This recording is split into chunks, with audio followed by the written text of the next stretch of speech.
Que le Seigneur vraiment comble sur vous ses riches bénédictions. Je crois que mon Dieu est bon. Amen. Qui ici croit que Jésus est bon? Vous savez, il y a les feux à l'arrière si vous voulez encore vous inscrire, pour ceux qui veulent aller avec l'autobus qui va transporter les gens au parc national Yamaska. Donc, vous pouvez aller voir sur la table à l'accueil, vous pouvez inscrire vos noms également. Donc, pour le 26, comme Pasteur Donnelly a mentionné, en fait, c'est une conférence que le Centre de résurrection, le ministère francophone vraiment va tenir. Donc, c'est une activité que nous voulons faire. Donc, j'encourage vraiment à chaque personne ici d'inscrire cette date dans votre calendrier et de venir participer. Venez aussi avec des questions, si vous avez des questions, parce que c'est quand même une conférence, il va y avoir des panélistes, deux personnes invitées qui vont vraiment parler. Ça va être de manière bilingue également, donc s'il y a des gens qui parlent anglais, également peuvent également y participer. C'est vraiment ça, donc je mets beaucoup d'accent pour le 26, de 13h à 15h. Et également pour le concert, il y a également les annonces qui sont affichées. Non, je vais envoyer moi, où est-ce que vous pouvez vous procurer des billets dans Eventbrite, également ceux qui veulent y participer. Mais par contre, aujourd'hui, j'aimerais en fait prendre le temps pour parler sur le sujet en fait de la communion. C'est la raison pour laquelle on n'a pas encore communié ensemble. Il y a différents noms qu'on peut lire dans la Bible. On lit également la Sainte Seine, on lit également le dernier souper. En fait, il y a une fois, je me rappelle, j'avais parlé avec une personne qui me disait « Je ne comprends pas comment se fait-il que vous utilisez le mot Sainte Seine, parce que la Sainte Seine, ce n'est pas un mot biblique dans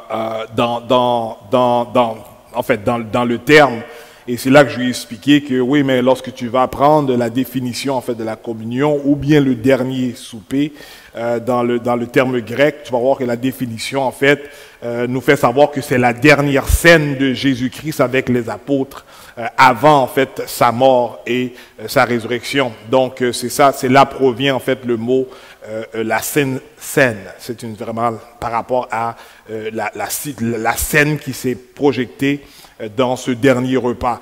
Et lorsqu'on parle de la communion, on parle également en fait d'une ordonnance, une des ordonnances que Jésus-Christ a laissées en fait à l'Église. Lorsqu'on parle d'ordonnance, on parle vraiment de ce que Jésus-Christ a demandé de faire, de reproduire, de continuer à le pratiquer avant qu'il revienne, et dont la communion est l'une d'entre elles. Il y a en fait deux ordonnances, je peux dire, officielles. Et il y a également des associations qui croient en 3 ordonnances. Mais les 2 ordonnances, en fait, que tous les croyants, en fait, se tiennent dessus, c'est le baptême et la communion. Et le 3e, en fait, dont certaines associations le pratiquent, d'autres non. Donc, c'est pas généralisé, c'est vraiment le lavement des pieds dont, si vous faites des études, vous allez voir que ça peut également se mettre parmi, en fait, les ordonnances du Seigneur. Dans le livre de l'Évangile de Luc, le chapitre 22, je vais lire plus tard dans le péricope, c'est vraiment de 7 à 20. Mais par contre, dans le livre de l'Évangile de Luc, on sait que l'Évangile de Luc, c'est un des 3 évangiles synoptiques. Donc, on parle de Marc, Luc et Matthieu. Donc, c'est des écrits qui ont été écrits par des auteurs qui vont maintenant décrire, expliquer un peu la vie de Jésus sur terre. Qu'est-ce qu'il a fait et pourquoi qu'il est venu. Et vont aller vraiment, vont donner en fait une approche vraiment personnalisée par rapport à ce qu'ils ont vu, qu'est-ce qu'ils ont compris, et d'autres par rapport à ce qu'ils ont entendu et ce qu'on les a rapportés. Donc, Luc est une des personnes dans laquelle il n'a pas grandi au milieu des disciples ni des apôtres. Il a été en fait converti par le ministère de Paul. On va le voir on peut le voir dans les Écritures. Mais par la suite, on va voir que Luc était un médecin de profession. donc était une personne intellectuelle, donc il a été faire des recherches, il a été consulté, on peut lire un peu dans le livre de Actes, le Acte qui a également été écrit par Luc, où est-ce qu'il va dire qu'il a été consulté des gens pour savoir en fait qu'est-ce qui s'était produit dans le but d'écrire exactement de manière systématique qu'est-ce que Jésus-Christ faisait et comment qu'il parlait, ainsi de suite. Donc, on voit que ce livre, en fait, a été écrit, le livre d'évangile de Luc, qui est en fait le 3e évangile, a été écrit strictement pour les Grecs. Donc, elle a une portée, premièrement, pour les Grecs, à l'époque, à 60 après Jésus-Christ. Et le terme central, en fait, de ce livre, c'est Christ l'homme, ou bien, des fois, on va dire le Fils de l'homme. Donc, il met de l'accent sur l'humanité parfaite de Jésus-Christ. Également, on met beaucoup d'accent sur la compassion de Jésus, combien qu'il se souciait de ceux qui étaient perdus. Il fait ressortir également la miséricorde du Seigneur pour les malades, pour les affligés, pour les victimes, victimes en fait plus par rapport à l'injustice, et ceux qui avaient en fait le cœur brisé et qui n'est pas en fait qui répond en fait à l'appel même, la mission même de Jésus-Christ.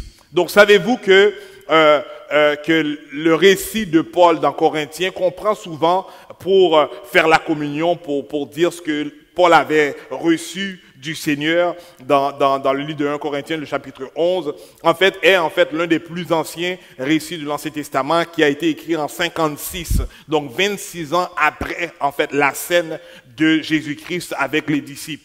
Le sens spirituel de la Sainte Seine a suscité diverses interprétations. Donc, au travers le temps, a vraiment eu plusieurs interprétations. Donc, j'aimerais en fait vous expliquer les 3 interprétations historiques dans le concept de la Sainte Seine, dans le but qu'on puisse bien comprendre lorsqu'on prend la Sainte Seine, lorsqu'on fait la communion, pourquoi on le fait, quelles sont en fait les raisons et quels sont les résultats qu'on doit en fait y attacher en prenant cette Sainte Seine-là. Et première des choses, c'était vraiment l'approche de transsubstantiation. Selon l'Église romaine, la parole, je vais lire, et je pense que je l'ai mis dans le diapo, c'est la parole du Christ doivent être prises dans le sens littéral et matériel. Donc, lorsqu'il lise l'Écriture, il le prend de manière littérale et il le prend de manière matérielle. Par la consécration, le pain et le vin devient le corps et le sang du Seigneur avec son âme et sa divinité.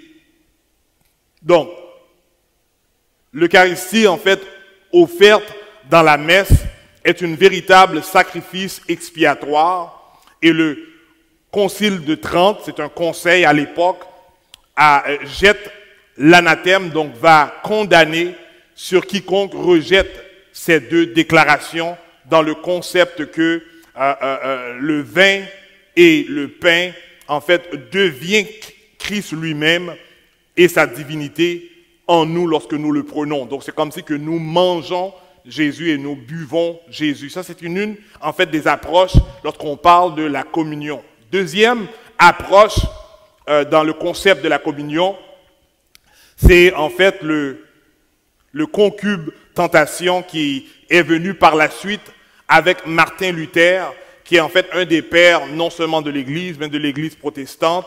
Et je ne vais pas rentrer dans plus de détails, mais un homme en fait dont laquelle en fait il est remarquable par rapport à ce qu'il a fait. C'était un religieux augustin, un théologien, un réformateur de religieux qui rejette en fait l'approche de l'Église romaine, la transsubstantiation, et croit plutôt que le corps et le sang de Christ, de façon mystérieuse et surnaturelle, sont unis au pain et au vin, de sorte que l'on reçoit en prenant les éléments. Donc, donc lui, il avait cette approche mystique, cette approche vraiment mystérieuse et cette approche vraiment spirituelle dans le concept du pain et du vin.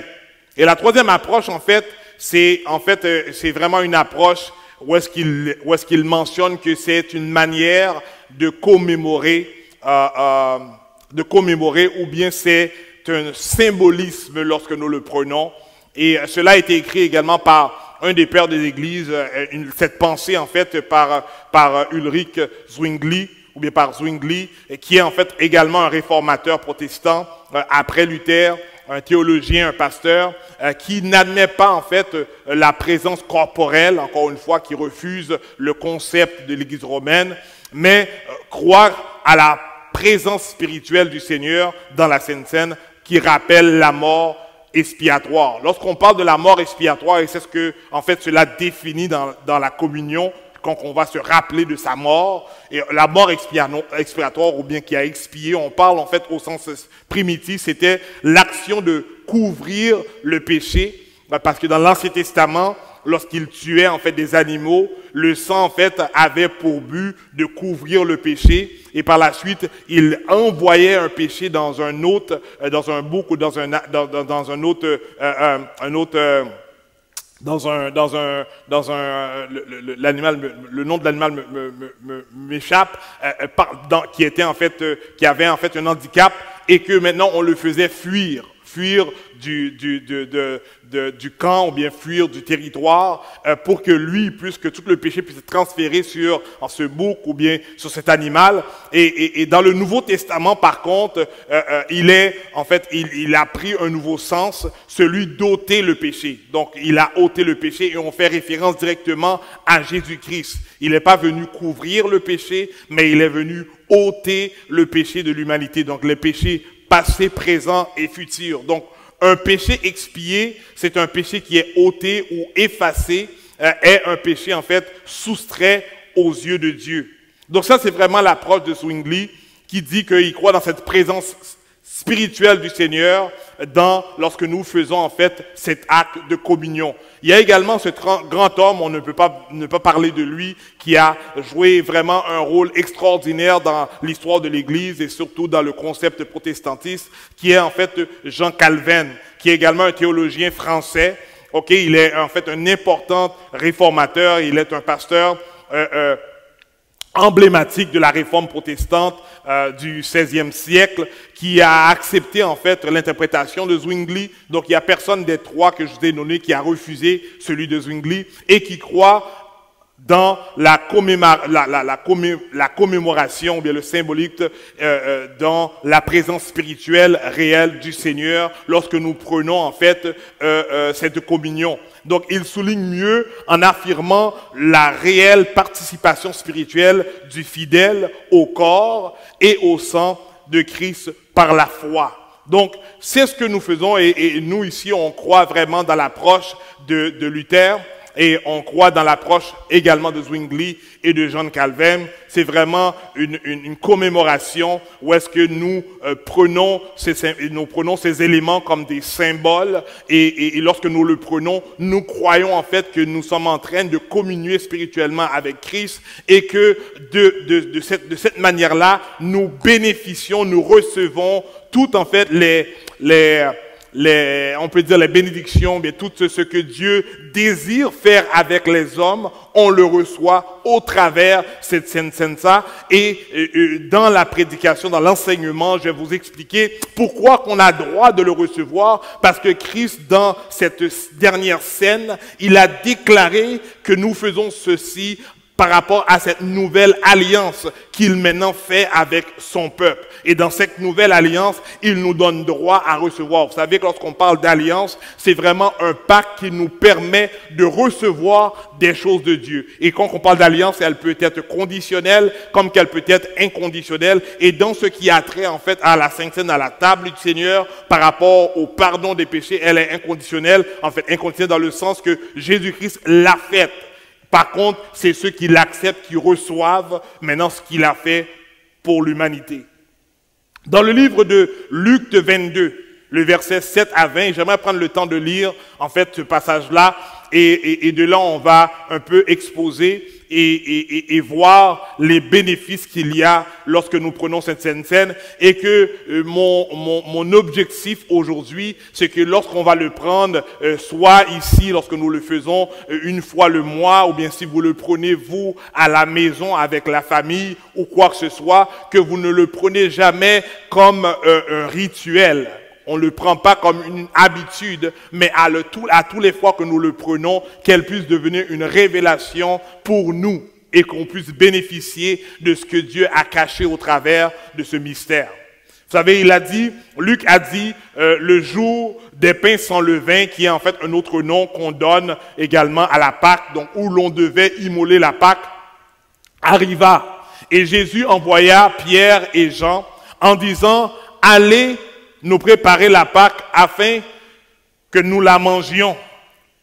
Ils lui dirent, où veux-tu que nous la préparons? Et il faut comprendre le contexte, c'est que les disciples sont en train de voyager avec Jésus-Christ, et pendant qu'ils voyageaient, ils rentraient maintenant dans la semaine pascale, et de là, Jésus va les faire savoir qu'il faut aller préparer la Pâque. Mais il dit, mais Jésus, où est-ce que tu veux qu'on la prépare? On est en route, on voyage, on n'est jamais à la même endroit.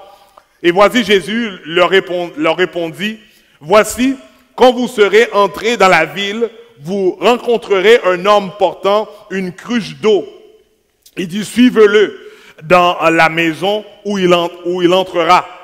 Et vous direz au maître de la maison, le maître te dit, où est le lieu où je mangerai la Pâque avec mes disciples? C'est extraordinaire lorsque vous lisez cela. C'est parce que on va voir ici encore une fois que Jésus-Christ, le prophète, comme qu'on a parlé dernière fois par rapport aux différents offices de Jésus-Christ, il va prophétiser, il va dire, tu sais quoi, juste rentre dans cette ville-là et tu vas rencontrer un homme avec qui il va aller chercher de l'eau et tu vas le suivre, il rentrera dans une maison. Lorsque tu rentreras dans cette maison-là, tu diras au maître de cette maison-là que le maître a besoin d'un endroit pour manger la Pâque. Et cet homme-là va vous montrer en fait l'endroit où est-ce que vous allez manger. C'est un peu comme qu'il avait dit lorsqu'il y avait le dimanche des rameaux. Il va dire, mais allez, vous allez rencontrer en fait un âne et un ânon, l'ânon qui va être attaché près d'une maison. Et lorsque vous allez arriver, allez le prendre. Et si quelqu'un vous demanderait qu'est-ce que vous faites, vous le direz que le maître en a besoin et il vous laissera partir. C'est comme si que ici on voit des différents textes, des portions de l'Écriture où est-ce que Jésus-Christ démontre qu'il a cette capacité divine, spirituelle, de savoir même le futur et de préparer ce qu'il veut faire par rapport à ce qui va arriver dans la vie. Et aujourd'hui, je vous dis cela, c'est pour vous faire savoir qu'aujourd'hui, je vous fais savoir que lorsque vous comprenez cette révélation dans l'Écriture, vous êtes en fait dans une circonstance où vous dites, Seigneur, c'est vrai que l'inquiétude rentre en moi. C'est vrai que des fois, j'ai peur, ou bien je ne sais pas qu'est-ce qui va, j'ai peur du lendemain, je ne comprends pas. Mais ici, Jésus-Christ te fait savoir que de la même manière que j'étais avec les disciples sur la terre, je pouvais savoir d'avance ce qui allait arriver et préparer les choses d'avance pour que les choses se fassent comme lui, il désire qu'il se passe. Il est le même hier, aujourd'hui et éternellement. Ce qu'il faisait avant, il peut encore le faire dans votre vie. Donc ici, lui déjà, il a dit aux disciples, va, prépare, le monde va te laisser aller. C'est pas aujourd'hui que le Père ne peut pas relâcher quelque chose pour toi que tu ne pensais même pas avoir dans la main de quelqu'un d'autre. Quelqu'un peut dire Amen. On sert un Dieu extraordinaire. C'est pas un Dieu. Vous savez, des fois on essaie de comprendre Jésus avec notre capacité, notre capacité humaine. Mais en réalité, on ne peut pas comprendre ce Dieu-là. Et c'est parce que du fait qu'on ne peut pas le comprendre, c'est pour ça qu'on peut dire que ce Dieu-là est un Dieu illimité. Lorsqu'on pense qu'il va agir d'une manière, tantôt il agit d'une autre manière. Mais une chose est sûre, c'est que notre Dieu agit tout le temps. Amen. Donc ils répondirent, voici, quand vous serez rentrés dans la ville, vous rencontrerez un homme portant une cruche d'eau, suivez-le dans la maison où il entrera et vous direz au maître de la maison, le maître te dit, où est le lieu où je mangerai la Pâque avec mes disciples? Et il vous montrera une grande chambre haute, meublée, c'est là que vous préparerez la Pâque. Non seulement il lui montre un endroit, mais l'endroit est déjà préparé pour recevoir des invités. Donc ils partirent et trouvèrent les choses comme il l'avait dit, et ils préparèrent la Pâque. Très important ici, ils partirent et ils trouvèrent les choses comme que Jésus l'a dit. Amen. Comme que Jésus l'a dit, ils partèrent et ils trouvèrent l'endroit comme qu'il a dit. L'heure étant venue, le verset 14, il se mit à table et les apôtres avec lui.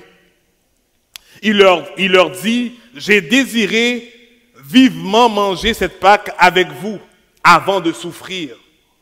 Car, je vous le dis, je ne le mangerai plus jusqu'à ce qu'elle soit accomplie dans le royaume de Dieu. Sachez bien que la Pâque, c'est un rituel, c'est une activité à chaque année que les Juifs faisaient. Donc, ils le faisaient dans le but, en fait, de se rappeler lorsque Dieu les a délivrés de la captivité d'Égypte et qu'ils puissent maintenant rentrer dans le pays de Canaan. Et rappelez-vous que dans les circonstances que Dieu les a délivrés, c'est que dans le moment où est-ce que Pharaon a décidé de venir maintenant mettre fin au premier-né des Israélites, et Dieu maintenant a changé les choses en sorte que c'est les premiers-nés en fait des Égyptiens qui ont reçu cette mort quand l'ange de la mort a passé. Mais le fait qu'ils ont vu ce sang qui a été mis sur le porteau et les linteaux, le bord de la porte et le dessus de la porte, l'ange de la mort passait au travers, passait par-dessus eux autres et allait maintenant dans les maisons où est-ce qu'il n'y avait pas ce sang-là. Donc ils avaient déjà cette habitude de le faire avec le maître. Durant les 3 ans et demi de ministère de Jésus, ils avaient l'habitude d'aller manger la Pâque et de faire. Mais maintenant ici, Jésus va dire qu'il avait hâte de manger cette Pâque-là parce que ça serait la dernière Pâque qu'il mangerait encore une fois avec eux. Encore une fois, ce Jésus prophète qui va prophétiser le temps de la fin de sa vie. Dans le verset 7, il dit, car je vous le dis, je ne mangerai plus jusqu'à ce qu'elle soit accomplie dans le royaume de Dieu. Verset 17, et ayant pris une coupe et rendu grâce, il dit, prenez cette coupe et distribuez-la entre vous. Vous savez, il y avait, sur la table de Juifs, habituellement, il y avait 4 coupes. Et il buvait et par la suite il mangeait, il buvait et il mangeait, mais par contre le dernier, c'était où est-ce qu'il faisait le partage du pain sans levain. Et c'est la dernière, en fait, entre les 2 coupes, c'est là vraiment consiste en fait ce principe en fait de la communion, de cette dernière scène que nous parlons aujourd'hui. Il dit dans le verset 18, ensuite il prit le pain, et après, rendu grâce, et lorsqu'on parle de rendre grâce, c'est-à-dire il priait. Quand on dit rendre grâce, on prie, ou est-ce qu'on remercie Dieu pour en fait la nourriture.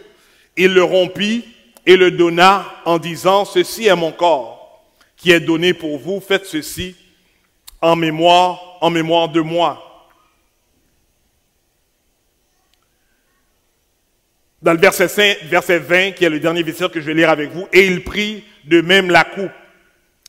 Après le souper, il leur donna en disant, cette coupe est la nouvelle alliance en mon sang, qui est répandue pour vous. Il faut comprendre ici, c'est là qu'il va maintenant mettre la portion de cette nouvelle alliance qui va se faire, parlant de son corps, parlant de son sang, qui symbolise le pain et qui symbolise le vin, et va maintenant changer la signification de la Pâque juive. Et va dire, comme que vous saviez que dans le passé, Dieu interagit avec le peuple par rapport à différentes alliances qu'il a entretenues avec eux.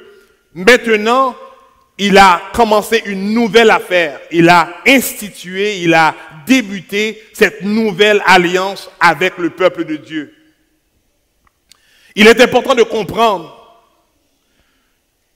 que toute la portée de cette révélation n'est pas encore prise, elle n'est pas encore comprise par les apôtres.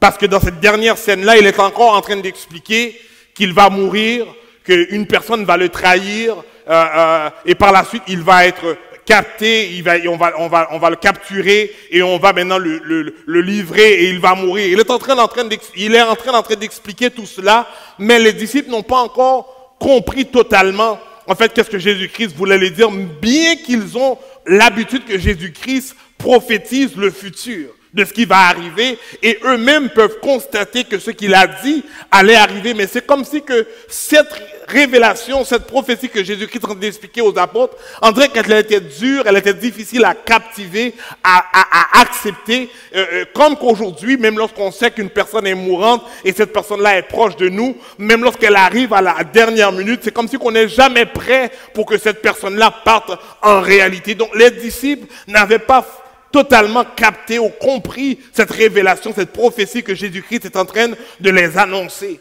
Mais apôtre Paul va recevoir en fait une révélation et le partage avec les Corinthiens et avec nous, qui nous fait comprendre une portée beaucoup plus profonde. Parce que en fait, la scène est arrivée, la crucifixion s'est produite, la résurrection en fait est arrivée, et maintenant, et apôtre Paul, qui était contre les croyants à l'époque, va maintenant recevoir une révélation par rapport à ce que Jésus-Christ avait premièrement enseigné aux disciples, et maintenant va commencer à les annoncer à les autres églises.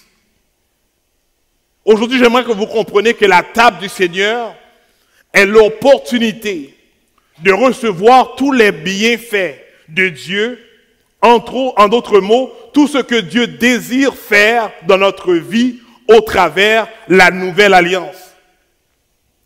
Lorsque nous prenons et lorsque nous comprenons cette révélation qui parle du corps et du sang, qui parle du pain et du vin de Jésus-Christ, maintenant il ne faut pas seulement comprendre seulement les éléments qu'on peut les attribuer, mais il faut vraiment porter attention par rapport à lorsque Jésus-Christ va dire que cette chose-là que nous faisons aujourd'hui n'a rien à voir avec l'ancienne alliance, mais elle a tout à voir avec cette nouvelle alliance que je veux instituer dans vos vies. Donc il fait comprendre que dans le passé, il fallait faire des rituels pour maintenant ôter le péché, pour maintenant pas ôter, mais pour couvrir le péché, ou bien pour que vous puissiez recevoir le pardon, dans le but maintenant que je puisse déverser mes bénédictions. Qu'est-ce que je veux faire comprendre? C'est que dans l'Ancien Testament, on sait que à cause de la mort la mort qui est rentrée dans le monde par rapport à le péché d'Adam et Ève, maintenant ça fait en sorte que le péché a mis une séparation entre l'homme et Dieu. Donc de même qu'on va voir que lorsque Dieu s'est choisi ce peuple, le peuple d'Israël, et a dit que je vais toujours être avec vous, il va dire je vais être pour vous, et le peuple d'Israël est en mesure d'appeler vers Dieu et de recevoir des choses, etc., et bénéficier en fait du bien-être de Dieu, bénéficier de la protection de Dieu, bénéficier en fait des bénédictions de Dieu, bénéficier des opportunités que Dieu a mis devant eux, mais il arrivait que le peuple commettait des péchés. Et ces péchés-là, maintenant, faisaient en sorte que ça bloquait Dieu de faire ce qu'il devait faire ou ce qu'il voulait faire. Parce que, encore une fois, je vous ai dit au début que Dieu fonctionne, Dieu travaille tout le temps dans un cadre d'alliance. Est-ce que quelqu'un peut dire alliance? Donc l'alliance de Dieu avec le peuple de Dieu, c'est de dire maintenant, aussi longtemps que vous demeurez sous mes préceptes et que vous pratiquez ce que je vous demande et que vous n'allez pas en dehors de la volonté de Dieu, vous me donnez accès à ce que maintenant je déverse mes bénédictions, que ce que je veux faire, je vous protège, je vous garde, je vous préserve, etc., etc. Mais à tous les fois que vous commettez un péché, maintenant ce péché-là va faire en sorte qu'il va m'empêcher de faire ce que je veux faire par rapport à l'alliance que j'ai faite avec vous. Maintenant, qui faisait en sorte que le peuple de l'Ancien Testament devait constamment emmener des boucs, emmener des brebis, emmener des moutons, emmener de la farine, des tourterelles, etc. pour offrir en sacrifice, dans le but maintenant que leur péché puisse être couvert et maintenant puisse être pardonné, mais et que Dieu maintenant puisse commencer à faire ce qu'il doit faire. Maintenant, Dieu va dire par rapport à cette nouvelle alliance, il dit en le sang de Jésus-Christ, c'est que maintenant, vous n'aurez pas besoin d'aller offrir des sacrifices parce que le sacrifice avait pour but de débloquer le chemin ou bien débloquer l'accès que je vais venir déverser sous vous des bénédictions. Maintenant, je vous fais savoir que dans cette nouvelle alliance, vous n'aurez plus à pratiquer cette ancienne pratique, mais en cette nouvelle alliance, elle va se faire une fois et une fois pour toutes. Donc, elle fait savoir que, au travers le sang de Jésus-Christ, maintenant, qui va maintenant former cette nouvelle alliance avec son peuple, il dit maintenant, par rapport à cette alliance-là, le sang va venir ôter le péché de l'humanité et va maintenant me donner accès en tout temps. Est-ce qu'on est là jusqu'à présent? Donc, qui fait en sorte que lorsque maintenant j'ai cet accès en tout temps, qui fait en sorte que même lorsque, oui, les théologiens ici ou bien les biblistes vont me dire, mais Dieu va dire que lorsque je pêche, je dois demander pardon. Oui, c'est vrai, Dieu dit lorsqu'on pêche, on doit demander pardon pour recevoir en fait le pardon de Dieu et pour continuer dans notre vie de sanctification. Mais par contre, il nous fait savoir que dorénavant, à cause du sacrifice de Jésus-Christ et aucun autre sacrifice après lui va être en mesure, est nécessaire, ce sacrifice-là seulement est en mesure maintenant de briser toute condamnation et vous permettre de vivre pleinement la vie que Jésus-Christ a pour vous. Donc ce sacrifice que Jésus-Christ a fait est pas seulement pour le pardon des péchés, mais elle est également la porte qui ouvre et qui donne accès à tout ce que Dieu veut donner à l'être humain, il puisse le donner au travers le sang de Jésus-Christ. Est-ce qu'on est là? Et moi, je suis excité parce que lorsque je comprends cette révélation-là, c'est pour ça que je dis, oh là, je sais pourquoi qu'on me dit tout le temps que je dois réclamer les choses de Dieu, de dire que oui, la joie, elle est pour moi, la paix, elle est pour moi, oui, je suis victorieux en Jésus-Christ, parce qu'en fait, la Bible nous fait savoir qu'il n'y a maintenant aucune condamnation pour ceux qui sont en Jésus-Christ. Pourquoi? Parce que dans cette nouvelle alliance, il n'y a rien qui peut empêcher à Dieu de faire ce qu'il veut faire. Est-ce qu'on est là jusqu'à présent? Maintenant, ça ne veut pas dire que l'homme ne peut pas l'empêcher de faire ce qu'il veut faire. Mais il n'y a rien qui peut empêcher à Dieu de faire ce qu'il veut faire. Tandis que dans l'Ancien Testament, le péché empêchait à Dieu d'avoir accès parce que c'était le pardon, c'était le symbolisme du sacrifice qui donnait accès, qui permettait à Dieu de revenir et de faire ce qu'il désirait faire dans le peuple de Dieu. Donc la table du Seigneur est l'opportunité de recevoir tous les bienfaits de Dieu, tout ce que Dieu désire pour nous au travers de cette nouvelle alliance.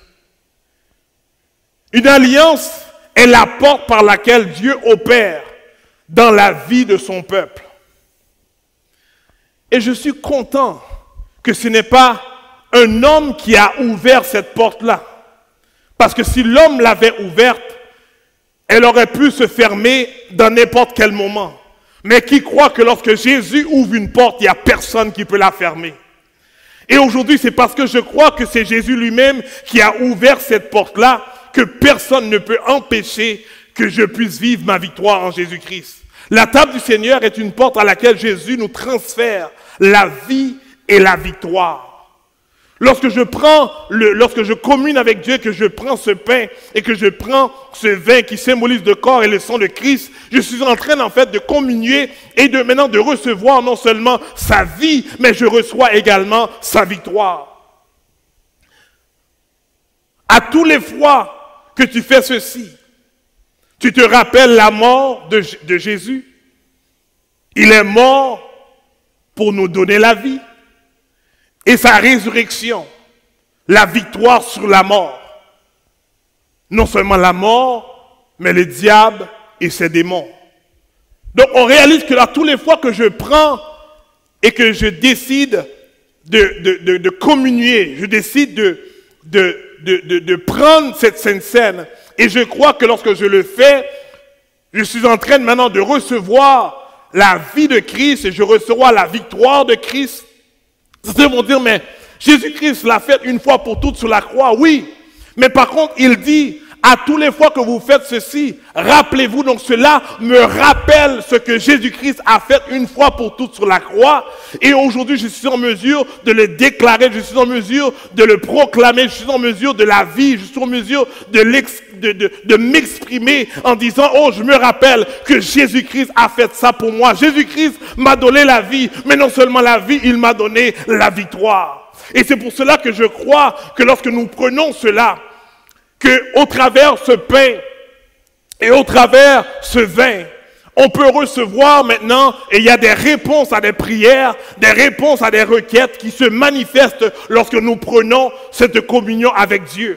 Parce que nous croyons que ce n'est pas une simple affaire que nous faisons, mais c'est quelque chose de mystique, quelque chose vraiment de spirituel, quelque chose qui est hors de notre portée. On ne comprend pas comment se fait-il. Vous savez, apôtre Paul va nous faire savoir, c'est pour ça qu'il est très important de s'examiner nous-mêmes la manière dont nous le prenons.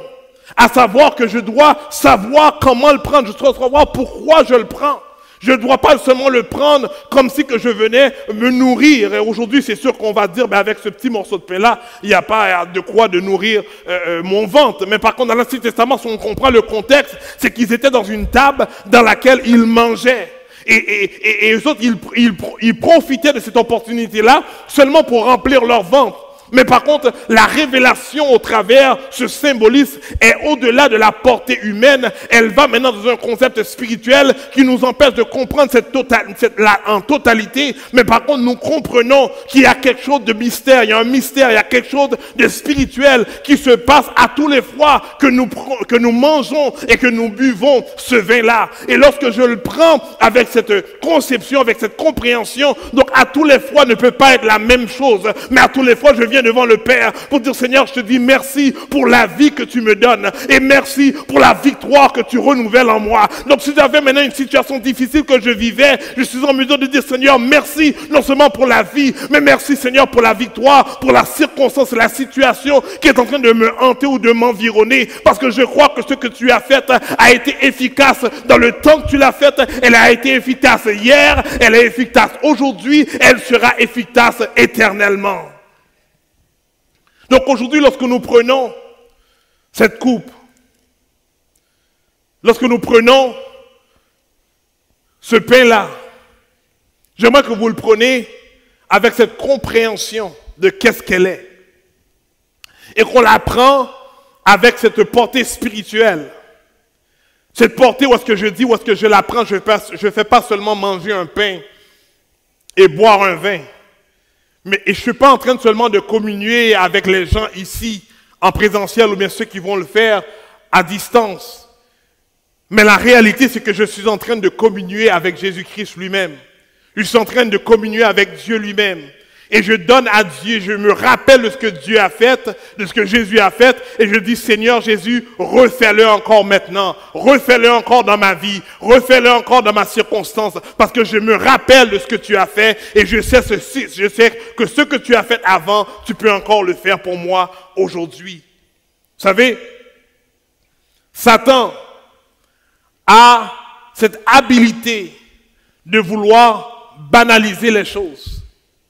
À cette habilité de nous faire normaliser des choses.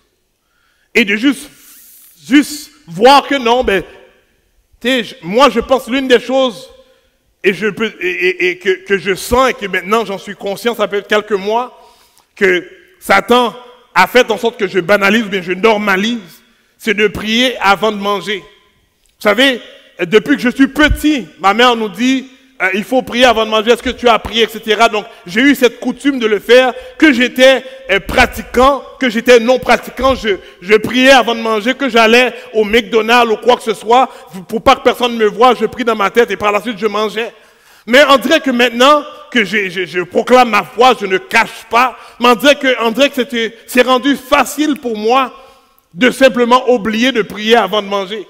Des fois, je peux me mettre à table, et nous, on enseigne ça à nos enfants, et c'est parce qu'en fait, des fois, on va nommer quelqu'un pour prier, mais des fois, on dit à chaque personne de prier individuellement pour avoir cette habitude. Et des fois, je peux être avec un de mes enfants ou deux de mes enfants, et je vois que j'ai déjà mangé la première cuillère, et je vois qu'ils sont en train de donner grâce avant de manger. Je me dis, mais Ricardo, comment se fait-il que tu as oublié cette habitude? C'est parce que j'ai commencé à normaliser ça et je ne vois pas l'importance qu'il y a en donnant grâce dans la nourriture. Mais on va voir que Jésus-Christ lui-même à la table de la Sainte Seine, comme je vous ai dit, qu'il y avait au moins 4 repas. Donc on voit qu'à tous les fois il prenait un repas, il dit qu'il rend grâce. Et même lorsqu'il va prendre la coupe, il rend grâce. Qui veut dire qu'il a une importance. On ne sait pas pourquoi, mais Dieu seul sait. Mais qu'est-ce qui est important, c'est de comprendre les principes que Dieu met en place, nous donne, qu'on puisse les pratiquer, la comprendre, afin de bénéficier des résultats que Dieu veut pour toi. Est-ce qu'on est là jusqu'à présent?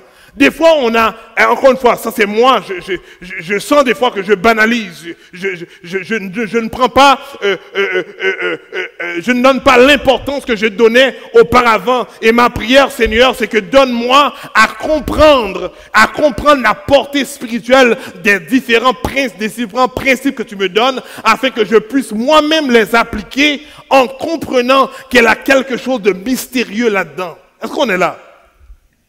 On ne sait pas combien de puissance qu'il y a dans un Alléluia. On ne sait pas il y a combien de puissance qu'il y a dans un Amen. On ne sait pas il y a combien de puissance qu'il y a lorsque je dis mon Dieu est grand. Mais je vous encourage de ne pas penser que c'est normal, mais de savoir qu'à toutes les fois que vous proclamez le nom de Jésus, il y a quelque chose qui se passe, que vous le voyez ou que nous ne vous le voyons pas. Pendant que vous êtes restés debout, Seigneur, Père, je te dis merci. Père, je prie, Père, au 2-3-5, que cet enseignement appelle à ranimer la flamme, à ranimer, Père, au 2-3-5, la compréhension de qui tu es. À Père, éclairci, Père, à éclairci la révélation, Père, de ce que tu as fait. Et en congrégation, Père, nous te disons merci pour ce sacrifice. Merci, Père, pour cette nouvelle alliance. Et permets, Père, que nous puissions la vivre et en profiter à tous les jours de nos vies. C'est dans le nom de Jésus que je prie. Amen. Partez en paix. Je vraiment proclame la paix chez vous. Je proclame vraiment la sécurité chez vous, l'abondance à tous les niveaux. Je prie que les portes qui sont fermées puissent s'ouvrir. Je prie que les portes qui sont ouvertes, qui devraient être fermées, puissent être fermées. Et qu'on puisse demeurer dans sa présence. Pas seulement dans le lieu du sanctuaire, mais la présence de Dieu nous accompagne tous les jours de notre vie. Et que Dieu puisse communiquer sa joie, sa paix, sa tranquillité d'esprit, au-delà de toutes circonstances, afin que nous puissions savoir que notre Jésus est en contrôle. On se voit la semaine prochaine, Dieu voulant, je vous aime. Passez du temps à vous saluer, aller dans le sous-sol pour aller communier, pour vraiment fraterniser l'un l'autre, parce que je pense que c'est bon de faire cela. On se voit la semaine prochaine, Dieu voulant. Passez une excellente semaine en Jésus-Christ.